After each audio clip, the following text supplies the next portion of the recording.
maybe the saving grace for Liverpool is the fact that Arsenal don't particularly look that impressive themselves, having only really scraped past Leicester, scoring 2 goals post the 80th minute.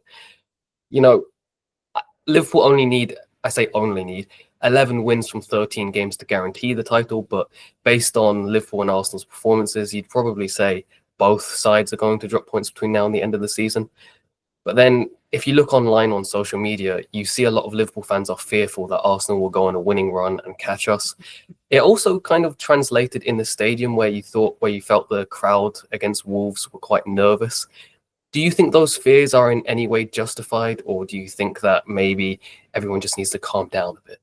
Yeah, I understand why there's a fear there. I mean, there's not a great amount amongst this fan base, particularly ones who are kind of a certain age. I mean, they've only seen one title in the last 35 years. So, I get that nervousness. And there's a real desperation, I think, around Liverpool as well to, for fans to see the trophy lifted. It was such a shame that the way it played out last time. So I think that all kind of adds to it and makes things a little bit more difficult, a little bit more nervy for Liverpool. But I've not really personally understood the reaction to kind of this weekend's results, to be honest, because, Arsenal scrape a win at Leicester and it's the sign of champions. These are fantastic. And Liverpool do the same. And it's, we're starting to see cracks appear. And the reality is, if we're going to see cracks appear in either of these sides, it's looking more likely to be Arsenal, isn't it? On the basis of what they've got.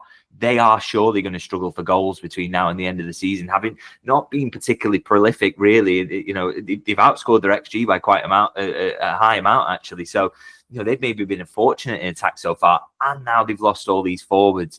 And the 7 points behind it, surely from an Arsenal perspective, be slightly more worried. And yet, I see a lot of the worries come from Liverpool fans, as you say. So I find that kind of the amount of concern over it maybe a little bit difficult to understand. And in terms of you mentioned about clean sheets as well. I think there's this kind of conception as well that Arsenal are, unbelievably defensively strong, and Liverpool are maybe a little bit flaky in that regard. But of course, there's only 2 goals difference between the two in what they've conceded this season. And then you look at the expected goals numbers, and they're very similar as well. It's not like Liverpool have been fortunate. So Liverpool are defending at a very similar level to Arsenal, and yet they scored.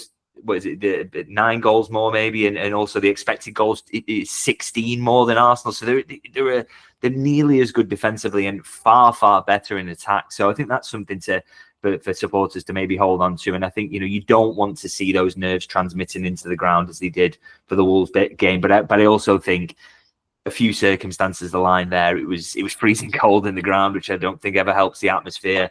It is a game that you're expected to win. And there's some tough ones coming up now where I think, fans will know they need to be on it. So I'm not too worried about that. But I think if, the fans who are watching from afar, if they're maybe, don't be quite as nervous, because I think a lot is in Liverpool's favour at the moment. And it's not always going to be plain sailing.